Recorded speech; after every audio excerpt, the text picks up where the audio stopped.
What's up, YouTube? Grand Rising family, and welcome to my channel. If this is your first time tuning in, which I'm sure it is because this is my first video, please do me a favor. If you like the content, subscribe, comment, share, and of course, if you do like it, like it. So I want to share with you today reasons why I believe men are no longer going to church. But before I begin, I want to give you a little backstory of my religious upbringing for context for this podcast. So I grew up in the Baptist church most of my life, and in my adult life, I stayed in that church setting for several years. Then I moved to what it was known as denominational churches, or non-denominational churches, I guess you should say. That was my last stint in church. Now I will tell you this. There's some amazing people that I met in church, and that just has led me to believe, some people in church I could hang out with, I could go to church with, and just really do life with.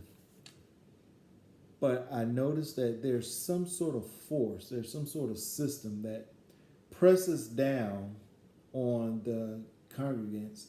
It really makes you not want to be a part of organized church religion. And that's what I want to talk about today. Why men specifically are no longer interested in going to church. And my first reason is that church teaching, on the most part, is very imbalanced. If anybody's going to church, recent years, you know that majority of the time the setting is, to a large degree, 75 to 85% women and maybe 15, 25% men.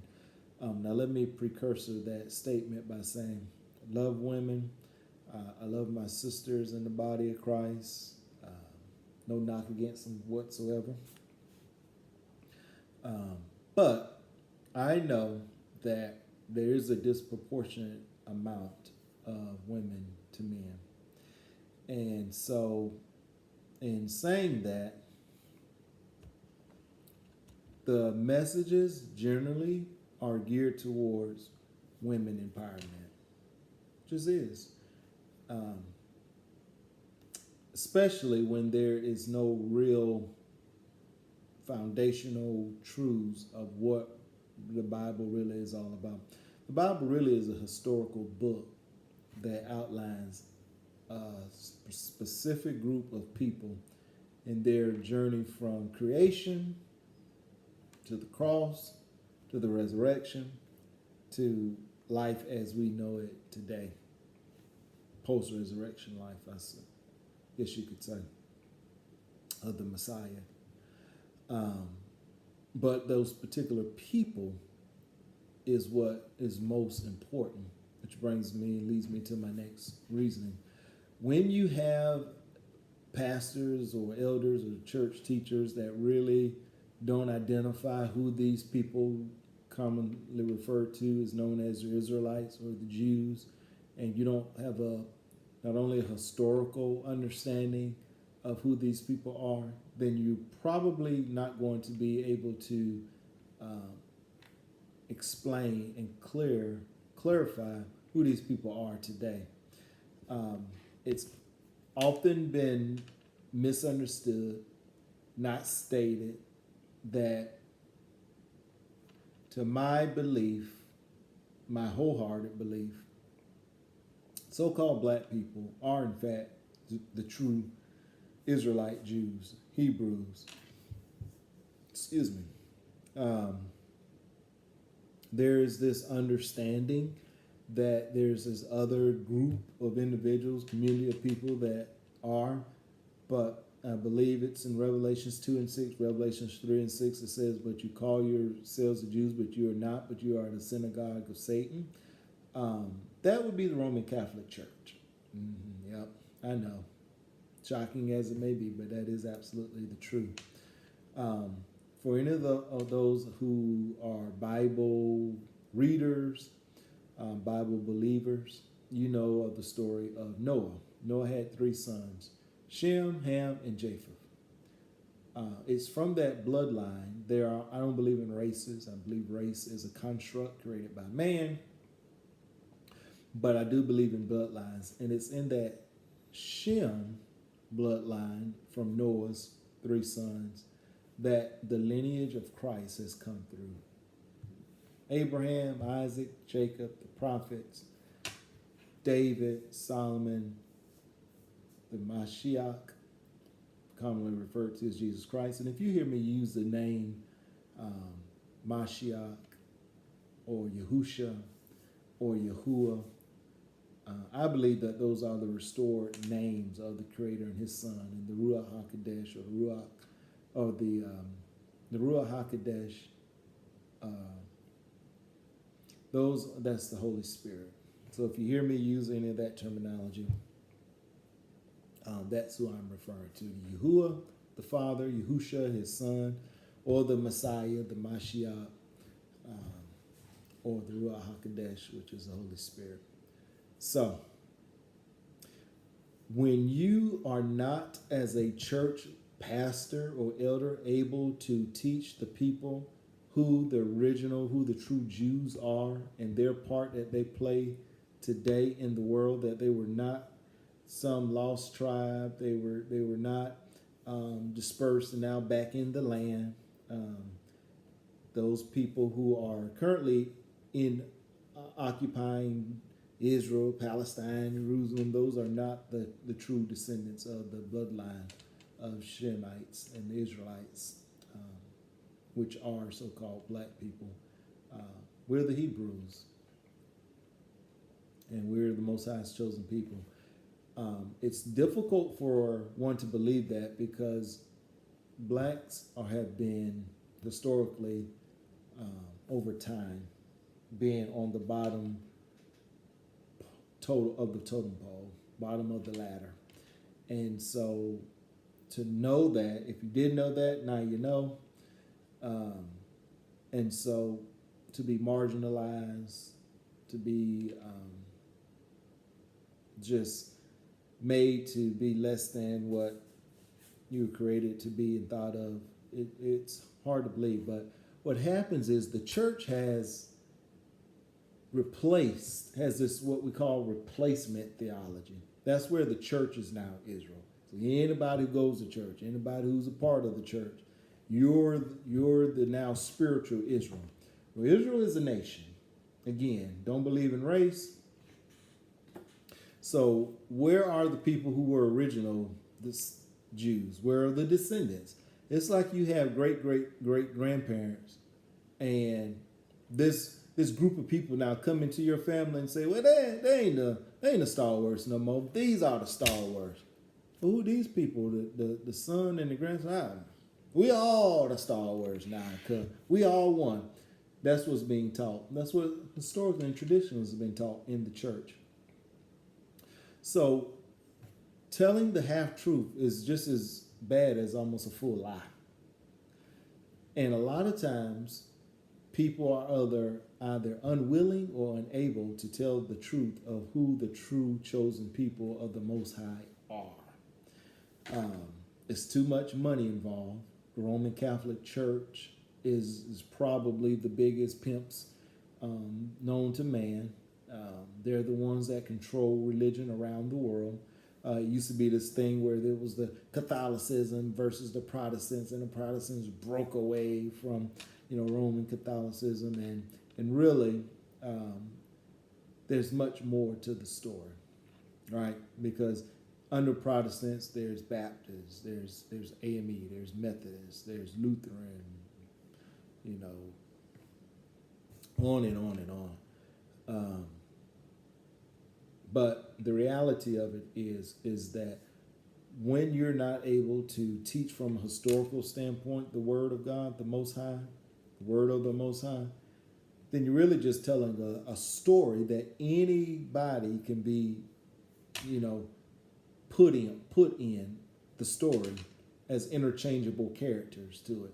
So it was these Israelites that, Moshe parted the Red Sea and they crossed over and came to the other side. Well, now we just going to use, the church. Now you in a crossover moment. So now you have all these kind of like these big hype sermons and messages that anybody can pretty much be inserted into the narrative of that Sunday's story. So that doesn't tell men who they are, because you'd have to take it out of these emotional feel good sermons to something that's actually really a lesson. It's a historical lesson. That's why genealogies are in the Bible. As I was reading it this morning, all these breakouts of families. That's important. It's kind of like a family tree for my family or yours. You want to see who grandma was, or great grandma, or who this person was a descendant of. It's interesting, and it keeps a written documentation of people's bloodlines. So when you take that part of it out, you really take the meat and the heart out. The heart of it is salvation. Okay, why did we need to be saved if Adam and Eve initially were in the garden to begin with, and there was no sin? Okay, so when sin occurred and they got put out of the garden, well, then they had to live in this fallen state, right? So how did we go? But then we go to, the dispensation where Yahuwah sends his son Yahusha into the world to redeem fallen mankind. Well, the Bible says he came into his own received him not, right? So, I used to hear deacons in my church and people pray that all the time when I was growing up, right? And I used to chuckle because it just sounded kind of funny. It sounded like a rhyme, came to his own, received him not. And it just used to go right over my head. Whew. A little higher when I used to have hair. So, but then I realized that if we're the people of the book, he came into his own, and his own received him not. That means that the own that he came into looked like me and a lot of you on here. Now, first of all, let me say, I am not a racist, which I'm not. Because again, race is a construct, one I don't believe in. So that's one reason I'm not racist. Two, I love everybody. When you have Father's love in your heart, you can't help but to love everybody. But I also believe in truth as well. And I don't appreciate being lied to or made to believe that if the Father in heaven looks one way, it's fine. Everybody should get along. But when the truth comes out, who he really is determined. My guys got to be about color. It ought to just look, well, it was never the point when we were led to believe one thing. But now that the truth, the awakening has occurred, which leads me to my next reasoning of why men are no longer interested in going to church. Now it's a problem.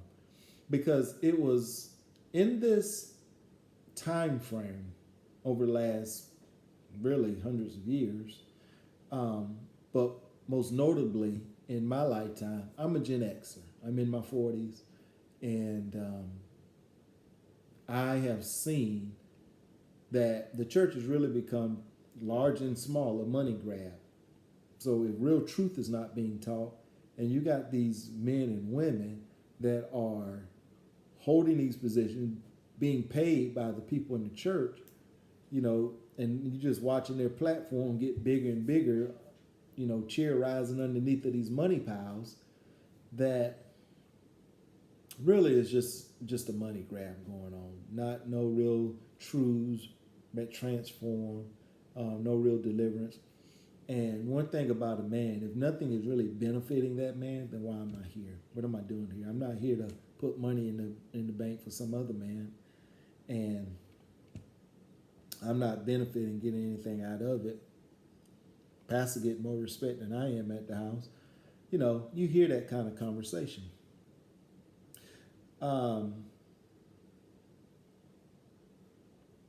And so it really became, well, if we're not going to teach truth, we got to keep the masses interested. one of the ways that we did that was through the prosperity movement. Now, definitely for prosperity. I'm not for a broke movement, So if I had to choose between prosperity movement and broke movement, I'm gonna choose prosperity because, you know, Georgia Power, rent more, everybody want their money, right? And broke ain't gonna pay. But that was an emphasis because that was a slant using a holy book for and about a certain group of people to pull out a certain aspect of something that brought hype to the church and to the masses.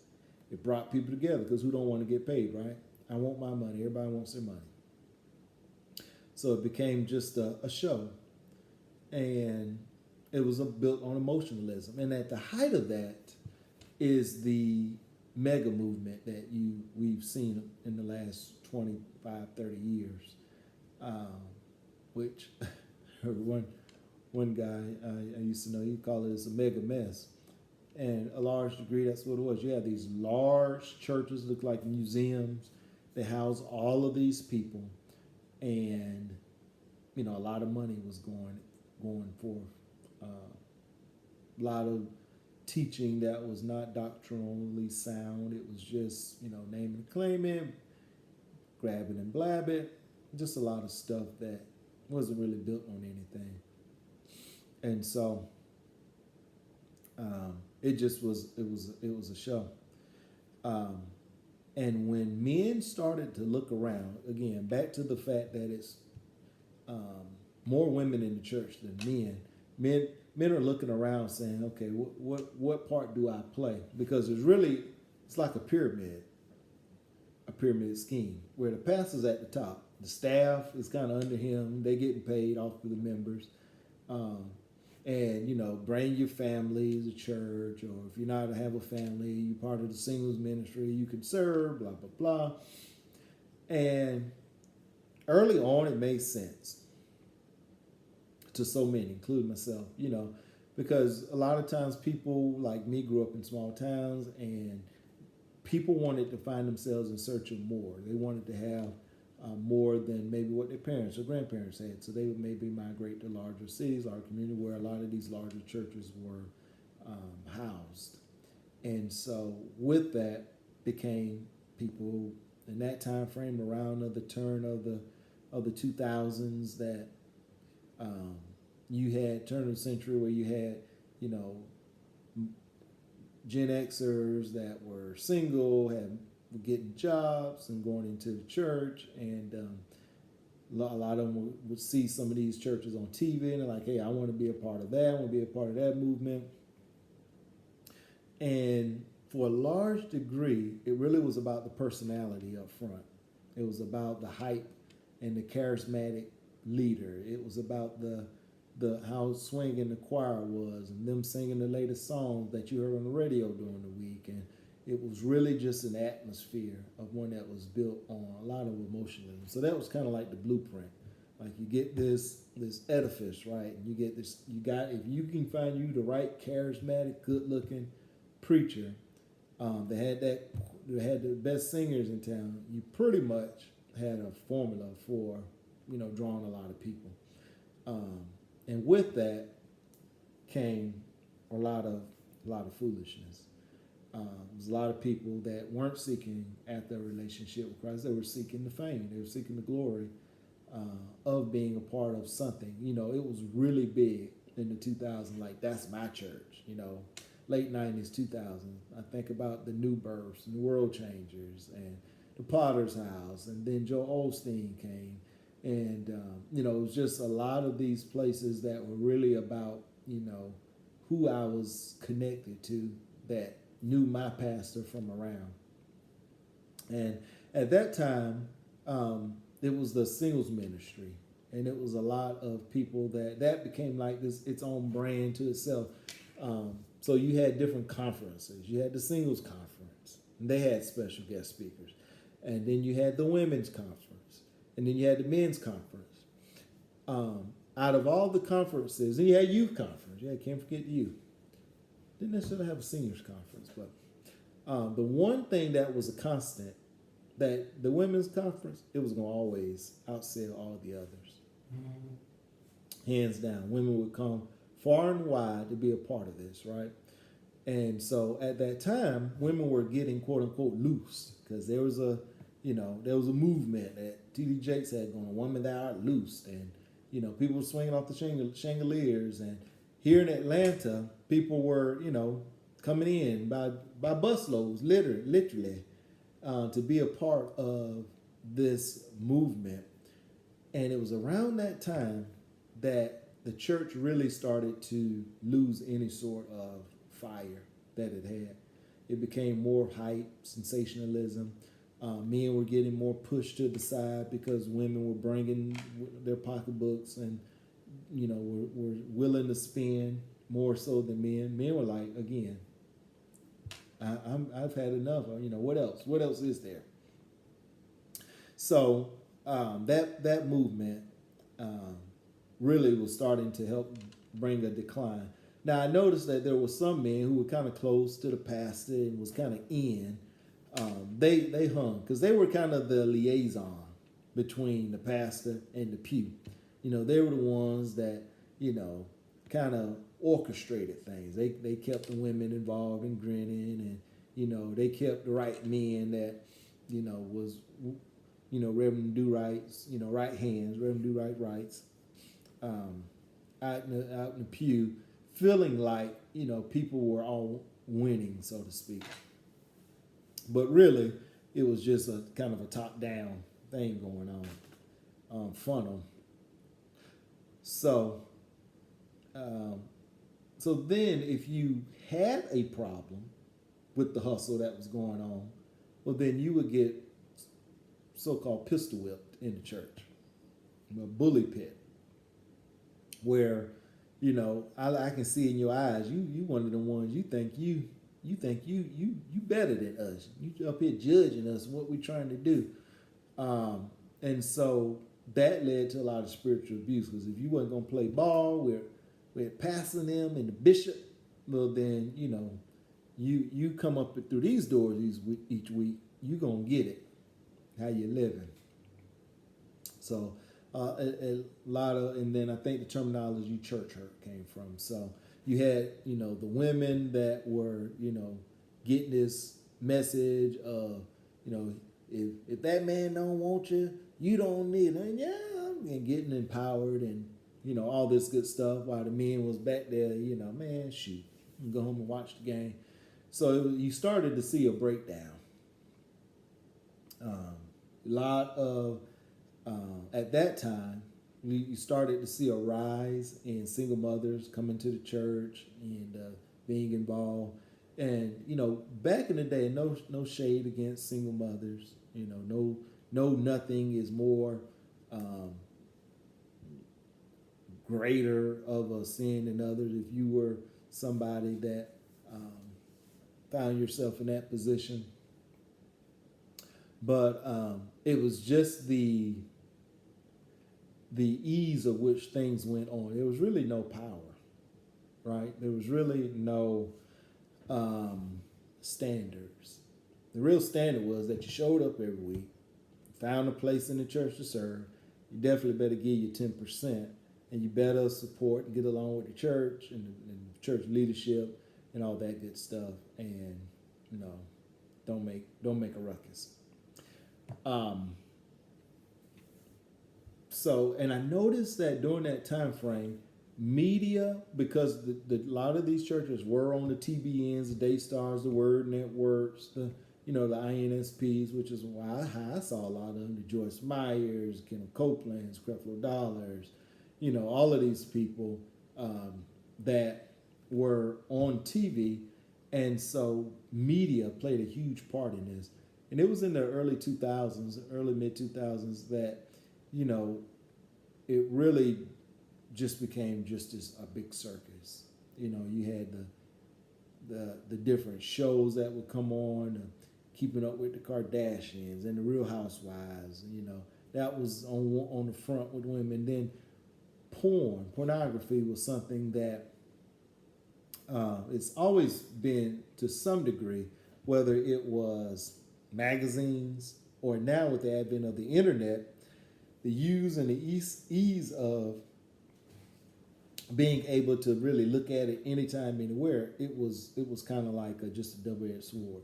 Um, Whether you had hard porn with pornography on the internet, or you had soft porn with TV shows like the Kardashians, um, that were really just it wasn't glorifying the Father, right? It wasn't no holiness was going on.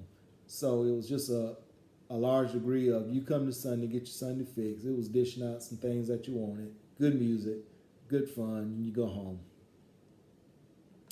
And so um, with this disjoining of the family in the church, and a lot of it seemed like it was just a lot of Gen Xers, their early 20s and mid 20s, um, at the time that in the 2000s, early 2000s, early mid 2000s, that just were just so many of us, and it just seemed like it was the population, it was the demographic that these churches were really targeting, the 20s and the 30s, and then the course of teenagers, right, and the youth conferences. But it was never really, it wasn't designed really for holiness and righteousness. I mean, you would see um, pastors who were part of fraternities, and if you're part of a fraternity, you need to get out of it, or sorority, you need to get out of it, because that is, anytime you align yourself with something where you have to make a vow or pledge to something or someone, nirvana or whatever it might be, then you have now taken yourself out of total allegiance to the Most High. He said, I'll share my glory with no man. So, and I also noticed that there was the rise of the modern day version of feminism. Yep. Feminism had crept into the church because there's a system in place, right? So, you heard of the talented tenth, right? So there was individuals. So you think about Daniel back in his day, where every time Israel was taken into captivity, they would always take the artisans and the cooks and the artists and the scholars and the poets and the writers, and then they would send everybody else would kind of follow behind them. But the talented tenth, would always find themselves with kind of house roles versus things that were more labor intensive. And it was almost the same way in the church. It was almost like this hierarchy where if you had certain skill sets, if you could preach real good or sing or do something or had a particular amount of income, you would be perceived a certain way, held to a certain standard and a regard. And so this feminism, it's funny because the modern feminism had a partner, and it was homosexuality. Yep. So modern day feminism, homosexuality was this tag team that was up in the church, and it was causing havoc and ruckshot up in that camp. And so I was listening to one pastor who's no longer with us. His name is Pastor Stephen Darby. And he has a message out, and I want to encourage everybody to listen to it. It's called Women Over Everything. And that from the mid 2000s into 2010s until this last decade, it was almost as if men were in a lot of ways being replaced as the leaders in the church with women in the church. And so that, along with just the degradation of those, there were a lot of scandals in the late 2000s, going into this past decade that rocked the church, and church just continued to roll and move on. A lot of pastors were falling into sin, and it really was just a bad thing going on. But I think one of the things that I can personally attest to, there would be women and married women in the church that I saw, like they would be sitting on the front pew serving, being what we call in the churches I was in, like armor bearers, and their husband would be somewhere else. And nobody would like, it wasn't a big deal. It was just like, well, it was almost like the man was being disobedient because he wouldn't sit up under the pastor, um, instead of the wife going to where she needed to go to be in support of her husband. So it was almost like this tug of war, right? And I think a lot of men just got disillusioned. They were tired of um, just the respect going out of the window for the household, and it was put on this total allegiance to the pastor at the church, and I think men just checked out. They had enough. I think again, those who were awakening, it was almost like the scales were falling off, and that's what happened to me. I know that if I hadn't had a spiritual awakening, I'd literally probably still be at the church to this day, doing the same things, probably sitting in the same place, just doing the same thing. But I'm so grateful. I'm so grateful for the spiritual awakening that I had that allowed the scales to fall off to see really the church for what it was. It's a big show. Most churches are that way. And with the rise now of giving the church, so when the church no longer speaks to sin, so you have feminism that took over the church. You had homosexuality that took over the church. You had promiscuity that took over in the church. So now now you see what we see today. You see, this is June, right? So what June has now been known to be Pride Month. 5 years ago, nobody didn't even know what that terminology meant. We like pride for what? Pride for getting a sale at the store. What pride for what? And not like now, like you better acknowledge it. And if you don't acknowledge it, well then you're a judgmental person. And so, I heard somebody say, and I believe there's a lot of truth to it, that the New World Order is going to be a large part dependent upon homosexuality, transgenderism. There's a terminology out right now. It's called the GOAT, greatest of all time. But that's not something that I use because part of the Baphomet, the symbol of the man with the Lucifer's horns, he got an upward body of a man, but then the bottom part is like an animal. One hand pointing up, one hand pointing down. So is above, so below. And that's why I was talking about that's a Baphomet Luciferian imaging. And so the goat Lucy, as one YouTuber calls it. That has a lot of truthfulness about what's going on. And even though people don't make money other than the passing and staff in church, people treat the church now almost like entertainment. It's like it's an opportunity to be known. It's crazy, but it's like if you can get a break in the church, then you might be able to make it. It's the craziest thing. So men just decided I can do just as well living my life outside of the church than I do in it, because I found no real value in helping me to know who I am as a man. And one of the things I found so interesting when I found myself on Sundays going to the gym, because I worship on Saturday because actually I keep the Sabbath now, Friday night sundown to Saturday night sundown. And one of the things that I got freed from is that desire, that pulling on me in my flesh to be sitting in a pew on Sunday morning. And it really just realigned me. So I take care of business on Sunday because it's Sunday. It's the day that was set aside by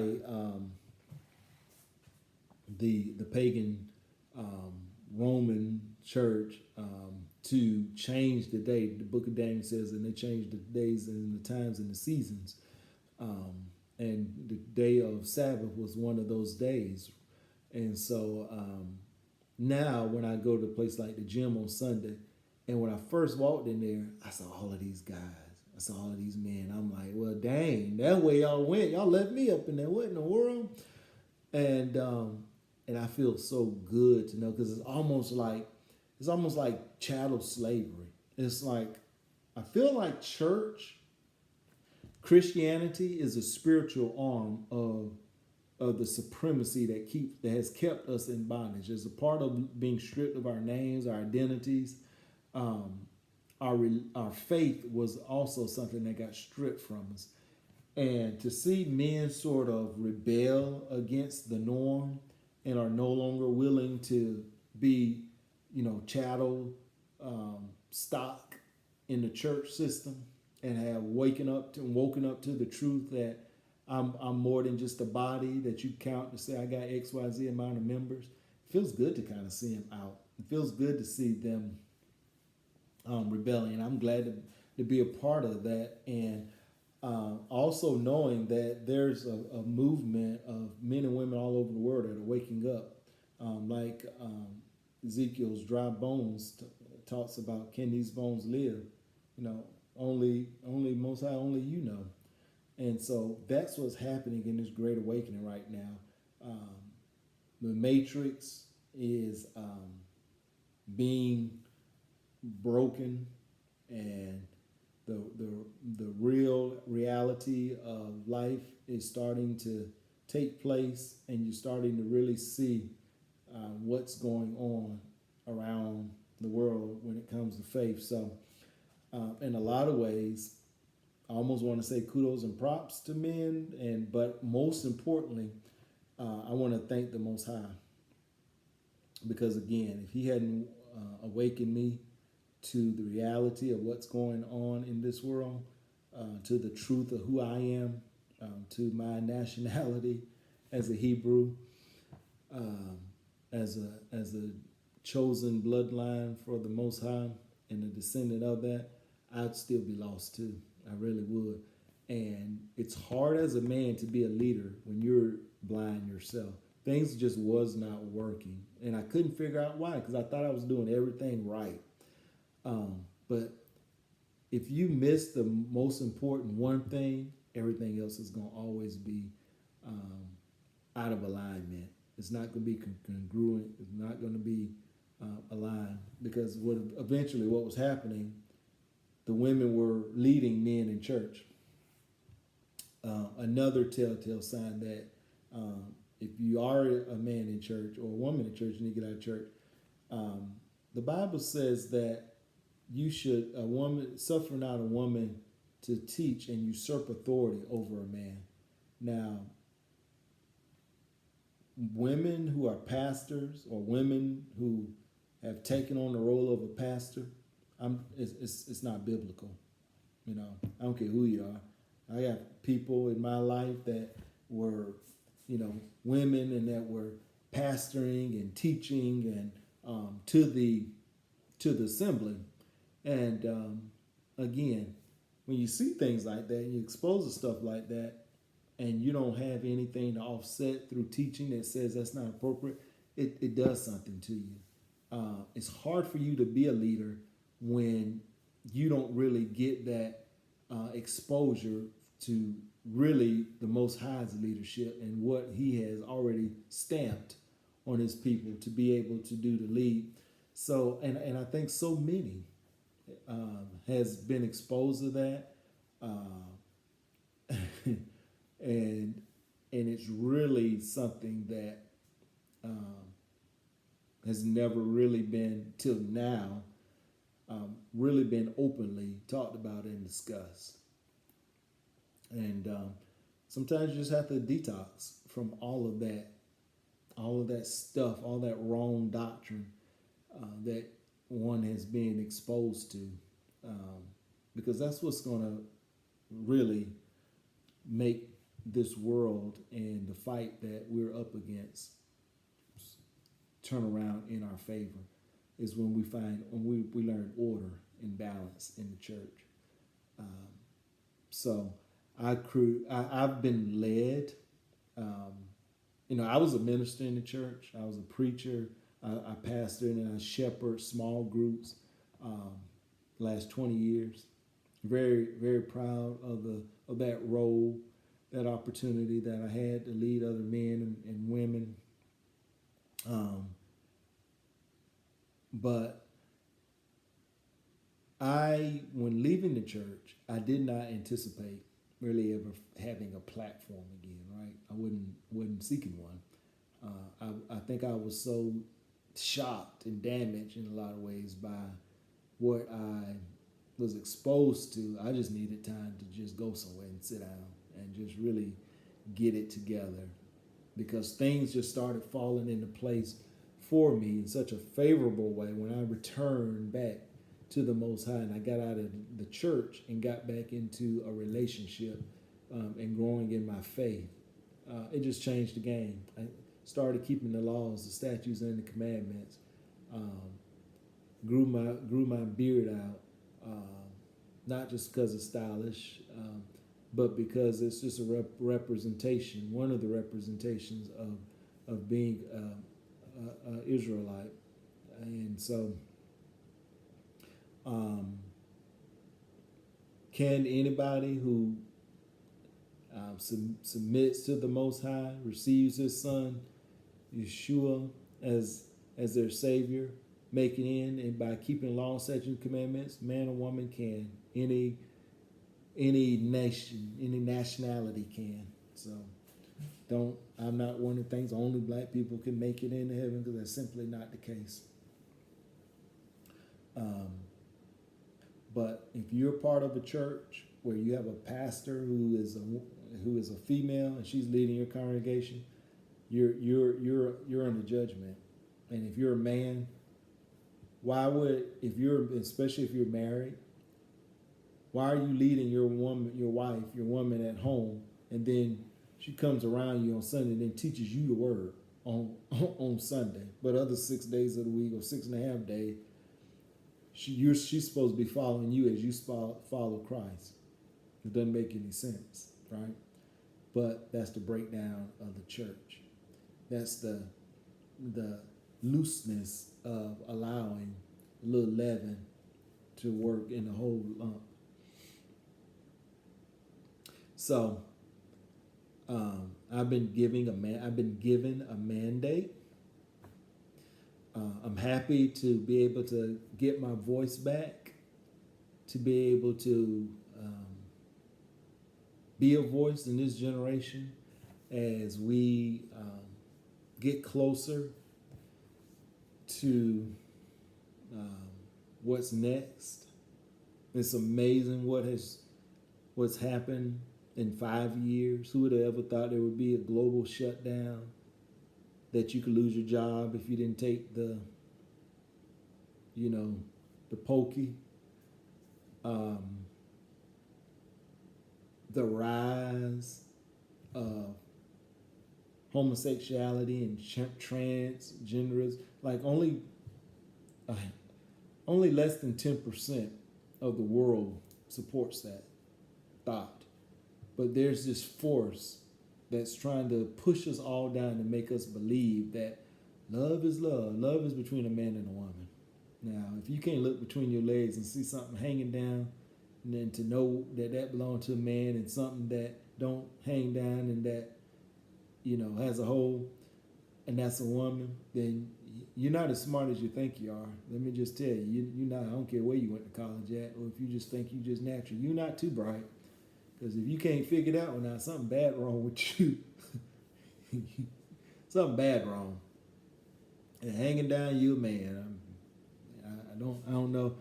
That's so lewd and crude. That's called, you got to have some basic common sense.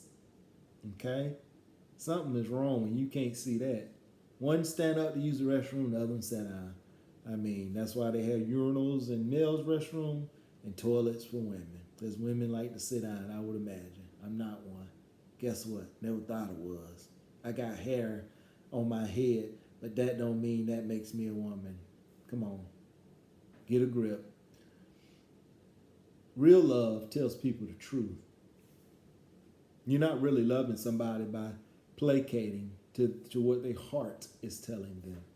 You got little boys. Think about Dwayne Wade. Son is named Zion, which is a representation of Israel, another name for Israel, true Israel.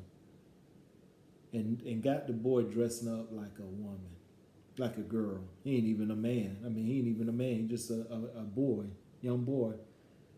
And to look at this stuff, and from a national standpoint, around the world, people are celebrating. Yay! Let his truth come out. That's his truth as he knows it. Sick. So sick. So, I'm excited about the initiative of Whole Men, the Whole Men experience, because I want men to come back to being men, real men, the men that you were created to be, not the one that society has made you to be, not the one that past traumas have led you to be, not the one that, feminism says, come on over here. Them kind of men don't accept you. We accept you over here. Somebody's got to fight. Somebody's got to fight for our men.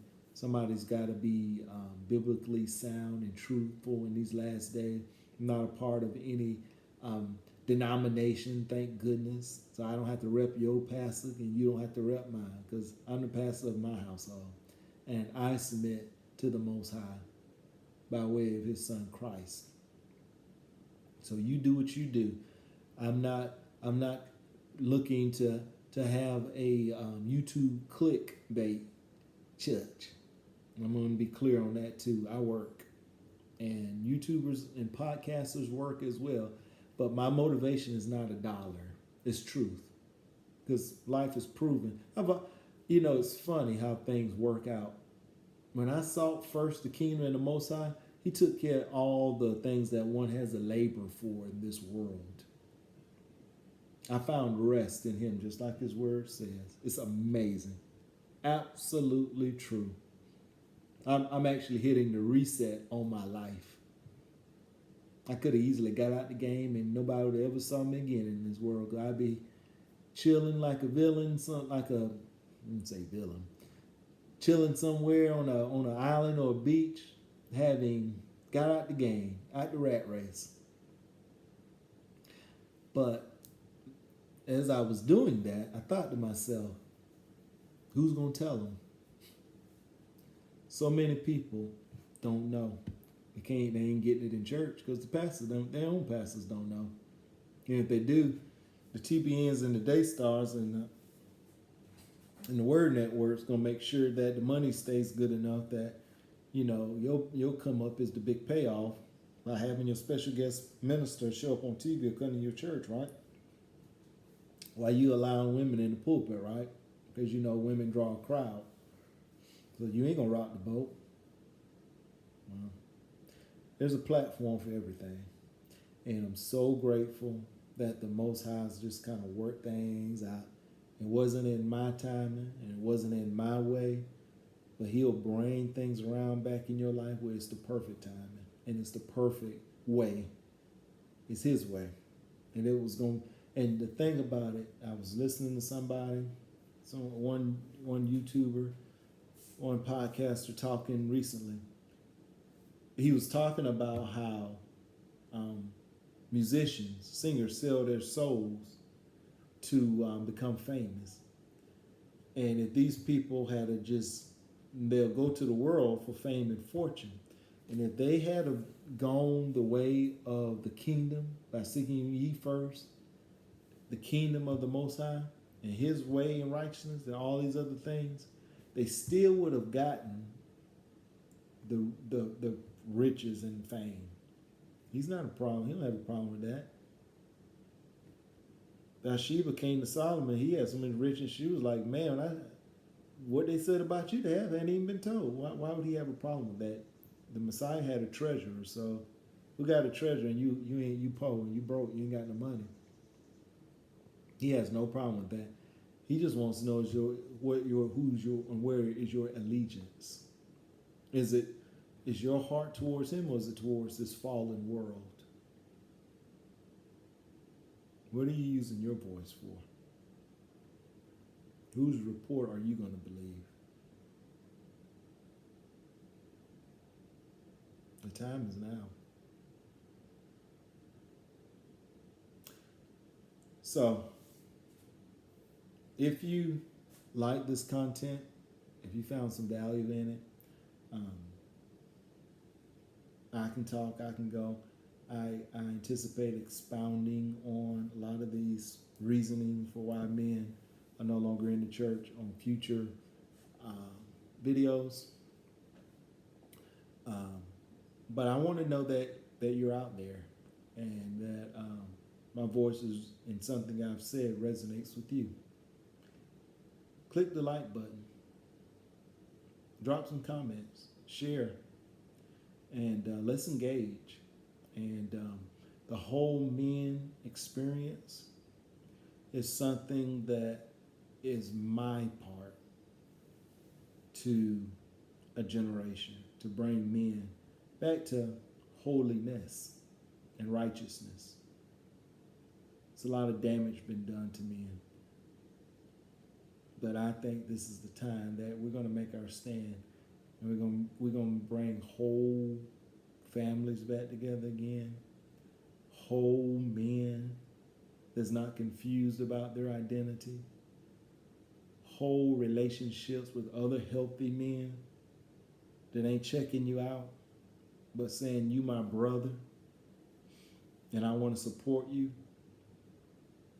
Whole men that can love and nurture and help a whole woman become her best version of herself. So we can have whole community and be a whole nation. So thank you for taking the time to see the end of this and make it all the way to the end. I'm 52 minutes in. So just want to let you know that I appreciate you. Working on developing, the other aspects of staying connected with your website, conferences in the future. So be blessed, and I'll see you in the next video. Stay blessed. Bye.